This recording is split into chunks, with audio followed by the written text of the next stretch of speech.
Welcome to Bullshift, the podcast, where we talk about behavioral finance as it pertains to retail investors in the financial services industry in general. My name is John DeGuy. I'm the host of the podcast Bullshift and also the author of the book Bullshift. My guest is Ted Cadsby, and Ted and I have known each other for a long time. He's the former Executive Vice President of Retail Distribution at the Canadian Imperial Bank of Commerce. He's also served as the President and CEO of CIBC Securities, Chairman of CIBC Trust Corp, Chairman of CIBC Private Investment Council, and has overseen Canadian and international offices. And believe me, there's a lot more, so sit tight. This guy's got quite the resume. Ted has served as a corporate director on several boards and has been a member of and chaired a variety of board committees. He's a business advisor at the Ted Rogers School of Management Leadership Center at Ryerson University, where he's also the co-lead of his executive leadership program, Effective Leadership in Complex Times. There's even more. Ted is the author of 4 books. He's written numerous articles for various publications, including the Globe and Mail and the Harvard Business Review. He advises, teaches, speaks on decision-making, leadership, and open effectiveness, and has been extensively interviewed by the national media, including the CBC's National and CTV News. Ted graduated as a medalist in philosophy from Queen's University, completed his MBA at the Ivy School of Business at Western, and holds a Chartered Financial Analyst designation from the CFA Institute and the ICD.D designation from the Institute of Corporate Directors. How's that for an introduction? Well, Ted, how are you today? That was the whole resume. That was every bit of it. It's funny. I asked my guests, and what's interesting is this is actually the redacted bio. For some people, it's just this is some person. But for you, I actually want my listeners and viewers to get a sense of the kind of gravitas you bring to the table. So it's wonderful. So I want to begin by talking about the influence you had on me. And you've written 4 books, as I mentioned. 2 of them, The Power of Index Funds and the 10 Biggest Mistakes Canadians Make and How to Avoid Them, were books that very significantly influenced me. And they got me interested in both passive investing and behavioral economics. And I think those are probably 2 of the hallmarks of what I do and what I write about in my books. So did you ever think you'd be influential? Not initially, no. And thank you, by the way, for that compliment. And I'm just delighted to hear that it did have some effect on you. No, I was at the time I was vice president of marketing, and then eventually president of CIBC Securities, which ran the CIBC mutual fund arm of the bank, and we were all actively managed. And I was reading voraciously all about John Bogle, who was the founder of Vanguard in the U.S., and the whole momentum around index investing that he was championing. And I was quite fascinated by it, not just as an investment concept, but because it really spoke to me and to you, obviously, as well, John, about the behavioral traps that we're vulnerable to as investors, and how indexing is not just a good method of investing, but also really helps us overcome and circumvent all that can go wrong in terms of a personal investment style. And at the exact same time as I was reading all about that and being quite fascinated by the psychology of it, we were captive to in-house managers, as most banks are, that were underperforming. And I was lobbying very hard to be able to hire external managers that didn't work for the bank. And I was coming up against a wall. In fact, I had a pretty firm no multiple times when I went to bat for the possibility of hiring some external managers to diversify our selection. And so I had a business challenge on the one hand, which was, how do I expand this company when our product is subpar? And on the other hand, I had this mental fascination with this concept of passive investing and what John Bogle had done in the US. And so it was just kind of fortuitous in a way that the 2 combined for me in what was ultimately a brilliant business move on our part. Because if I couldn't hire third-party managers, one way around the performance challenge of our internal managers was to launch a bunch of index funds for which they had to open up a new whole expertise and department, our in-house investment managers, because I was allowed to tell them, okay, if we can't go externally to hire third-party managers, here's the kind of funds I want you to manage. You find whoever's appropriate to manage them. With index funds, they were obviously willing and had to manage those products, so they had to develop some expertise on that side. And the Canadian market was underpenetrated. So I saw a huge business opportunity to really put our mutual fund company on the map with this niche, at the time, very niche, differentiated offering. And so, everything just kind of came together magically under those circumstances. And we just built enormous momentum around this concept that I had such a fundamental commitment to. I mean, it wasn't just peddling product. I was forced into peddling product by virtue of the fact that I couldn't hire third-party managers. However, I felt very, very committed to this whole philosophy of passive investing at the same time. So it was a perfect marriage of my ethical views on investing, as well as what I had to accomplish as the head of a mutual fund firm. So it kind of all just came together. I got a chance actually to go down to Malvern, Pennsylvania to meet Mr. Bogle about 5.5 years ago. He passed away about 4 years ago. So it was the sort of thing where I sort of pestered the people from Vanguard Canada to arrange for me to meet the man. So that was exciting for me too. And again, maybe we're not for you, that might not have happened. I wanted to talk to you a little bit about index funds though, because there are lots of passive options in Canada in 2023, but most of them are exchange traded funds. So there has been an acceptance of indexing as a methodology, but as a structure, the preferred structure seems to be the exchange traded fund versus the mutual fund. Can you maybe explain why that is? What do you think? Yeah, well, the market's really matured. So when I was champion indexing, there were ETFs. There were ETFs. There were very few passive ETFs, and the ETF market was very, very small. It was very underdeveloped. So when I was champion indexing, mutual funds were the product of choice. I did write about ETFs at the time. They weren't even called ETFs then. They were called, I forget, units, something or other. Units, yes, and iShares. Yeah, exactly. Yeah. But now the market has matured to the extent that there are so many more self-served investors who are comfortable going onto a discount brokerage platform to buy and sell ETFs on their own. And one of the benefits of ETFs, of course, is often lower fees than mutual funds. And so you may, in certain cases, have to pay a commission to buy and sell the ETF. However, you're getting the same product at a much lower ongoing management fee. And you can buy it in real time. So you can watch the price during the day. Not that I do this and not that I recommend investors do this, but you can buy it on the market knowing the price at that time. Whereas with a mutual fund, of course, when you place the trade, you don't know what exact price you're going to get until the end of the day when the mutual fund is valued. So the ETFs have an enormous benefit over mutual funds and are kind of the primary method now for most index investors to invest. Right. So let's move from the first book, from the power of index funds, to the 10 biggest mistakes, which is the behavioral finance book.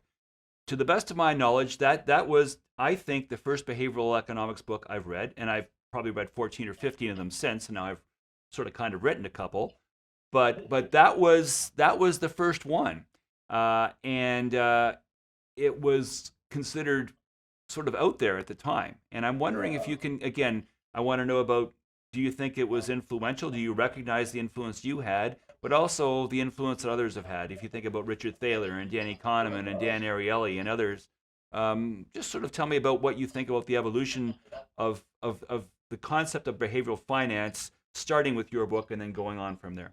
Yeah, well, thank you again for the compliment. And I became fascinated the more I delved into the benefits of indexing, as I say, not just as a product, but as an investment philosophy, the more fascinated I got by human psychology and why we are our own worst enemies in so many cases when we're investing.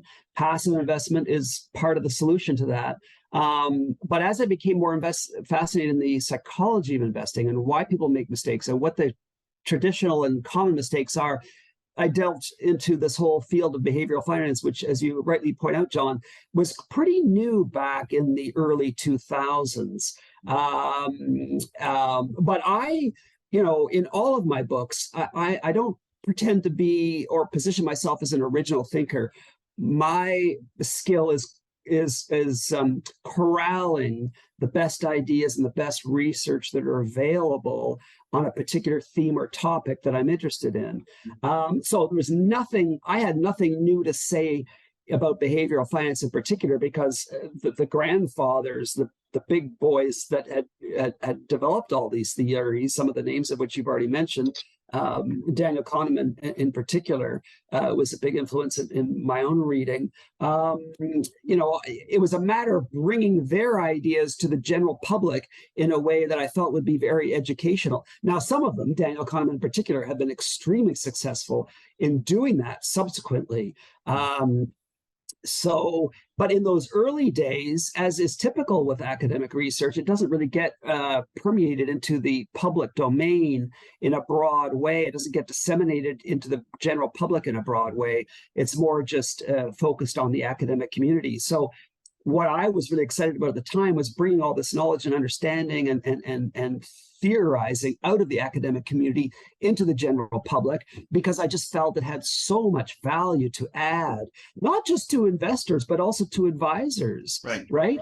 And that's sort of where I wanted to go with this, Ted, is where do you think both investors and advisors have gotten to in that, whatever it is, 15 or 20 years since the 10 biggest mistakes come out? There have been dozens of other books about behavioral finance, and most of them are just geared toward retail investors. I try to talk a little bit about the interplay between retail investors and advisors, and the point that I always make is everyone's biased. Danny Kahneman himself says that he's biased. So I'm wondering what your take is on the progress that we've made, or not. How far do you think we've gotten in the past generation? Yeah, it's a very good question, and I think together advisors and clients can be their own worst enemies if they're not if they're not if they're suffering from a form of groupthink where they're both kind of consumed and going down one track. I think one of the biggest responsibilities an advisor has, and we'll get into this a little bit more later if you like, is trying to educate the client on what reasonable expectations are and what the common mistakes are that investors make, as well as advisors. As you say so adeptly, John, advisors are equally prone that they need to collectively, together, working in partnership, avoid. You asked the question about progress. I would answer it this way. I think we've made enormous progress, but at a snail's pace. So if we were having this conversation in 2005, 2007, I would say we've come a long way. And yet, in the last 20 years, we have come a long way, but not when you take into account that it's been a 2-decade span. And I've been really not just disappointed, but surprised at how slow the progress has been. I probably, to coin your phrase, suffered a bit of optimism bias myself back, decade plus ago, because I really thought as an industry we would have moved a lot faster than we have. So yes, we've made some good progress, but not when you consider the time frame that progress has occurred in. And I'm both surprised, as I say, and disappointed that it's been so slow in developing. It's funny you should mention that, because the book Bullshift talks about optimism bias, and I realize now, just listening to you, that my previous books were overly optimistic about the progress that we could make. And I will now have critics who will say, well, John, you were naive. You thought we would get this far. And I look back and I will acknowledge we've made progress, but not nearly as much as I would have hoped or expected. So you and I are completely simpatico on that point. I'd like to move from those two earlier books that were so influential in my life to your next book, one of the newer ones. Can we discuss human thinking a little more broadly? And your third book, Closing the Mind Gap, making smarter decisions in a hyper-complex world. Can you tell me about decision making as it pertains to that book and in your day job and life in general? Yeah. Well, yeah. Thank you for asking. Again, so my starting point was passive investing, and then expanded into behavioral finance and psychology, and then I wanted to go a step further, which is to looking at how humans in general are not too adept at handling complex problems. Investing being one of the examples, but there are many, many, many examples in our life.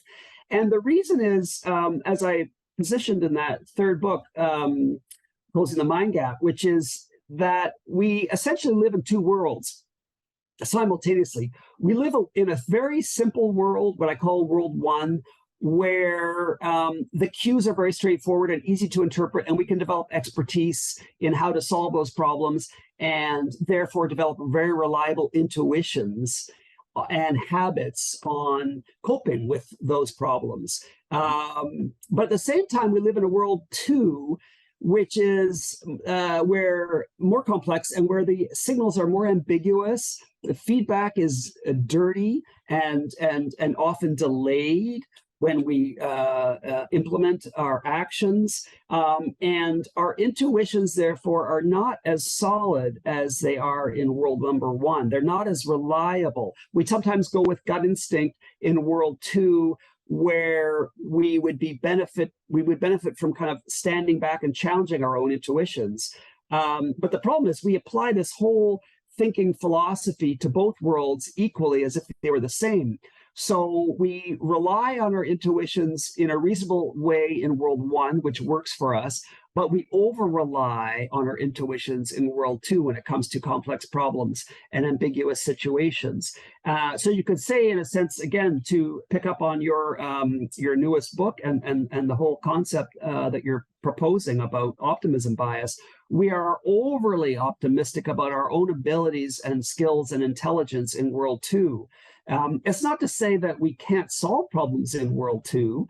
It's just to say that we have to be a lot more humble in how we tackle those problems. And we have to be a little more sophisticated in the tools we bring to solve those problems. So I talk a lot about, for example, systems theory, where in world two, we have to look at how things are all interrelated, and cause and effect are not simple and linear. They're a result of all kinds of interactions among multiple causes, multiple effects, each influencing each other. Whereas in world one, you want something to eat, you crack an egg, you fry it, and you eat it without giving any much thought to it, because the cues, as they say, are very simple, and the feedback is straightforward, and your intuitions are reliable. But not so much in world two when you're investing, when you're struggling with interpersonal relationships, especially of the romantic nature, career decisions, building businesses, I can go on.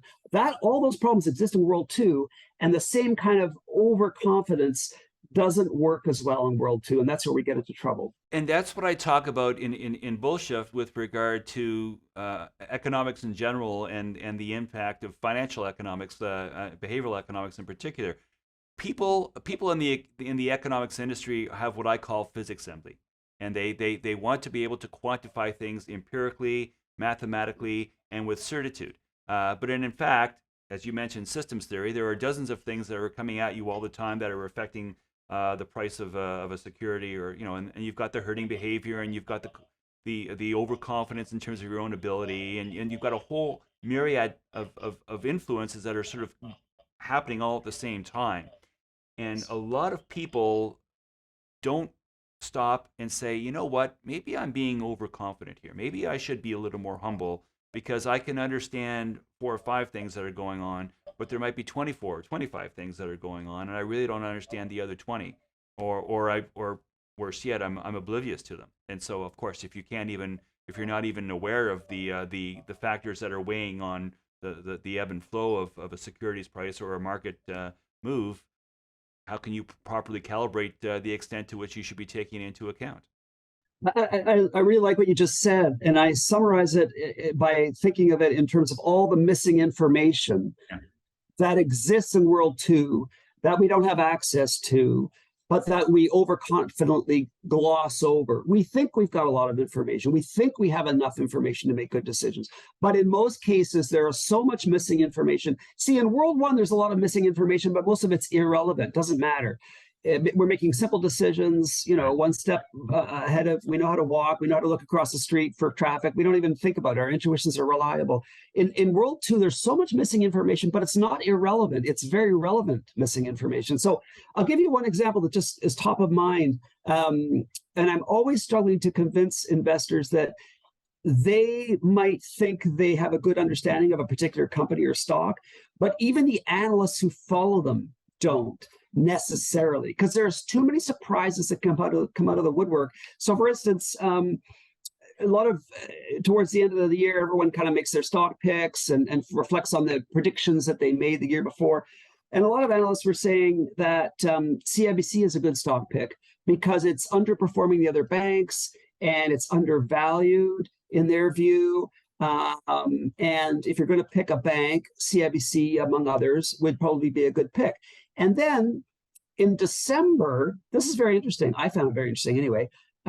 In December, a ruling came out in the US about a court case that had been initiated in 2015 that held CIBC liable for $1 billion, $1 billion in damages. Now, this relates to a problem that originated in 2008. So what's that? 25 years ago, right? Am I getting that right? No, I'm being, mathematically illiterate. Sorry. 15 years ago, an event occurred that the plaintiff brought to the courts in 2015, so 7 years later, and it was for $1 billion in damages for private equity. It's a complicated, I don't even need to go into the case, private equity firm suing CIBC. And CIBC was so confident they would win the case, they did not take a provision on their income statement in the event that they might lose. Fast forward from 2015, when the case was initiated, to December 2022, so another 7 years later, and the judge rules no, CIBC is liable for $1 billion. Now, CIBC is going to appeal that, but they're going to have to take a provision. They've already declared they're going to take a provision in their next quarter's earnings to account for the possibility that they might be actually on the hook for a portion of, or never mind, the whole $1 billion. Now, the reason I go into that laborious example is no analyst on the street, no mutual fund manager, no investment advisor was giving a red flag signal that, CIBC might be a good buy, but there's this $1 billion lawsuit that's pending. We don't know what's going to happen. And that's, in my mind, a great example of how, even the most detailed, rigorous analysts are not privy to information that can come out of the woodwork and really have a huge effect on earnings or a stock price. And I'll go one step further, even an insider, which I was for many, many years at the bank, is not privy to that information either. Right. So there's so much missing information, including unpredictable events that can occur, that it really makes it, I won't say impossible, it makes it very difficult to really outsmart the market. It calls into question, I think, very clearly the premise of the efficient market hypothesis. As you know, it's strong, semi-strong, and weak. But this is the sort of thing where it's so out of left field that no matter what version of the EMH you subscribe to, it's not covered, and it's something that you didn't see. Right. Surprises are not covered, and as Black Swan author Nicholas Taleb will be the first to say, surprises are what dominate. The unknown surprises, the black swans, are what often dominate the end returns that investors get on their investments. That was a very long-winded way of picking up on your point about the missing information, because it's not just information that you don't have access to. It's information that, in theory, no one has access to, right, because it's future-oriented. And all it takes is one judge to say, nope, CIBC's on the hook for $1 billion. And of course, even insiders at CIBC are taken aback because they hadn't provided for that possibility in their previous income statements. Right. And that dates way back to 2008. Like, who's even thinking about 2008 in 2022 or 2023? Right. So I think part of it is also people are inherently lazy, and they don't, if a lot of thinking is required, oftentimes we use our mental shortcuts, we employ heuristics. and we do things that just seem easy. And so I could argue that maybe someone could have said, okay, what are we missing here? What about that fund back in 2008?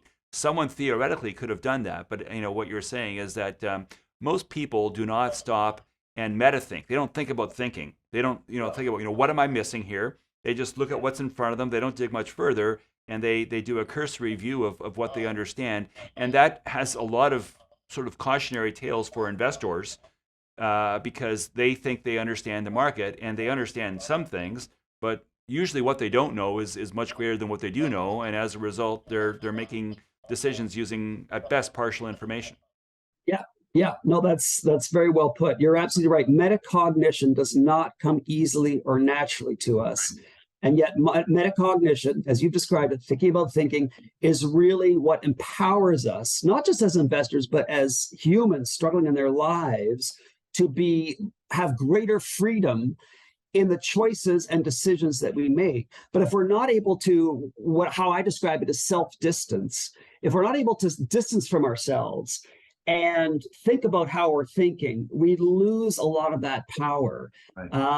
And it's difficult because it doesn't come naturally to us. We're, as you say, we're lazy, we're quick to conclusions, we rush to certainty because we're essentially addicted to certainty. We need to know that everything's in order and that we have a good handle on the world, because otherwise we feel anxious, as any animal on this planet would if it doesn't think it has control over its environment. So we're naturally and biologically constituted to be rushing to certainty, to rushing to quick decision making. Never mind in today's busy 2023 world where there's so many demands on us and we're all running on treadmills just to keep our head above water.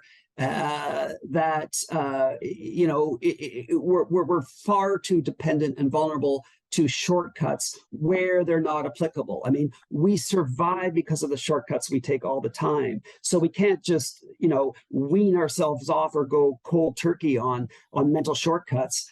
However, we have to have the ability to slow down when it comes to what I call world two problems and take a step back by self-distancing and factoring in all the ways that we might be taking shortcuts that could lead us down the wrong path.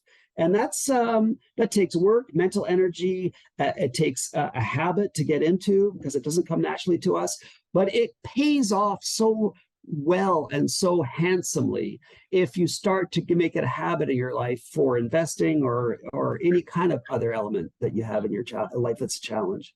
Okay, we're running a little bit low on time, so I want to go very quickly about your last book, Hard to Be Human, Overcoming Our 5 Cognitive Design Flaws. Can you maybe just give me a quick 1 or 2 sentence summary of each of those 5 design flaws? Yeah, well, our chat just a second ago was a very good segue. So again, I wanted to go one layer higher. I talked about how we struggle with complexity. How do we struggle as human beings in general in our lives? The 5 flaws are some of which we've already touched on. We oversimplify everything we think about.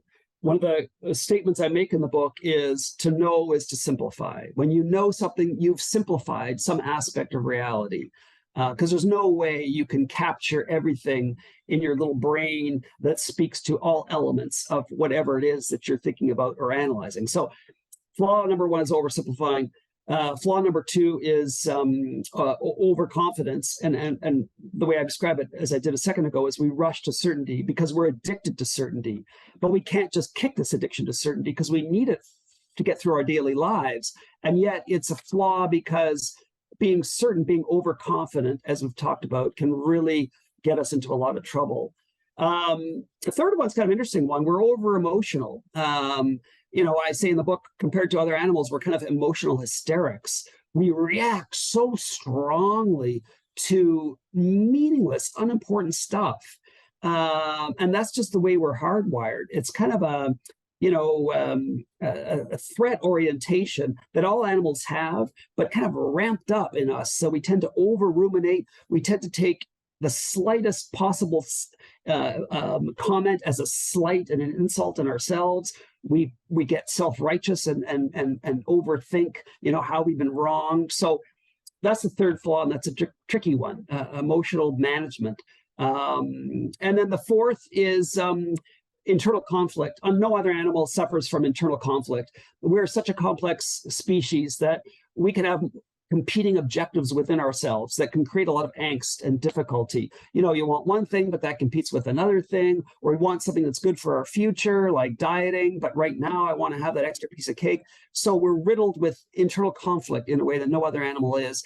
And then the fifth one is meaning of life, and how we misdirect this urge within us to find meaning in our lives and make sense of our lives. Again, no other animal suffers from that kind of paradox. So that's the fifth flaw, cognitive flaw, is misinterpreting and misunderstanding the meaning of life. Great, thanks. I know that I'm rushing you, but we only have so much time, and there's so much more that I'd like to ask and so much more I'd like to do.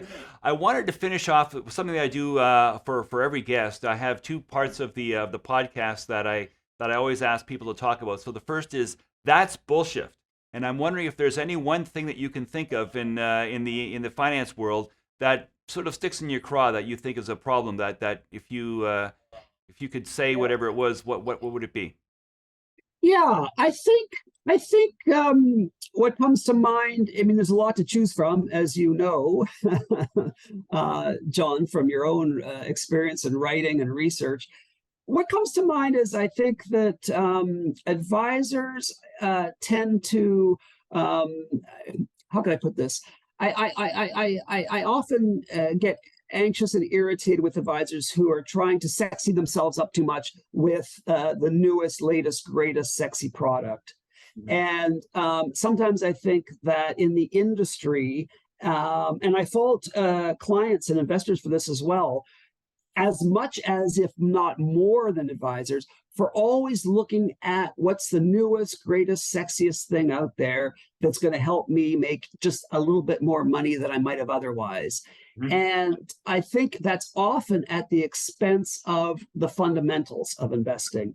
So I have no problem with, as I say, sexying up your portfolio if it's a tiny sliver on top, if it's the icing on the cake, if it's the kind of gambling fun part of your portfolio. But what I have issue with, what I take issue with, is advisors and their clients putting too much time, effort, and unfortunately investment dollars into gimmicks, right, that may or may not pay off and should be treated as gambles or icing on the cake or the fun money, but not as a fundamental aspect of their portfolio that they overinvest in. So that would be, yeah, go ahead. So from there, we then go to the second half, which is shift happens. If you had a magic wand, if you could do whatever you wanted to overcome the problem that you've just identified, the over reliance on the sexiness, what would you do about it? How would you do it? I think it's incumbent upon both advisors and clients, and advisors to educate their clients on the fundamental basics of portfolio management, which have more to do with asset allocation and, in some extent, I would certainly argue, passive investing than it does with trying to outsmart the market and trying to take advantage of the newest, sexiest thing that's coming along, or an article that's written in the paper that a client reads and says, "Oh, I want to invest in some of this," or so and so wrote that this is where we should be putting a lot of our money, into gold or into oil or into high tech, or you name it. It's a constant struggle. I've worked with clients who have been very upset with me because I underweighted, air quotes, Apple in their portfolios. And sure, 2020 hindsight, everyone should have loaded up with Apple. But what I try to educate people on, and I wish advisors would do more of this, is we're talking about probabilities, right? There's not a black and white either or situation. When you structure an investment portfolio, you're trying to put probabilities in your favor. So, 15 years ago, to put a very heavy weight in Apple would have been probabilistically reckless. And we're sucked into thinking with hindsight bias that was a mistake not to overweight Apple. I think we have to be very careful about what we consider to be mistakes. If you've got the fundamentals of your portfolio structured in a way that makes sense, where probabilities are put in your favor, then it doesn't mean you're going to get all the winners in there and avoid all the losers. It means that you're going to probabilistically get a very good return that won't be as high as it would have been if you'd put all your money into Apple, for example. I think we should end there. That's a really positive way to end. And Ted Cadsby, you're such a wealth of knowledge. It's been a pleasure speaking with you. There's just so much that we could cover. Maybe we can do it again some other time. But I'd be happy to. I enjoyed this. I enjoyed talking to you, and I respect your work very much. Thanks very much, Ted. We'll talk to you soon. Thank you, John. Thank you. Take care. Bye. Bullshift, the podcast, was created in support of John DeGui's book, Bullshift, available now online and in bookstores everywhere. The comments and opinions are those of the author and his guests. They are for informational purposes and should not be construed as investment advice. John DeGui is an author, public speaker, senior investment advisor, and portfolio manager at Wellington Altus Private Wealth. For more information about John and his books, please visit standup.today. Bullshift, the podcast, is produced by TalkShoe, a division of IOTM.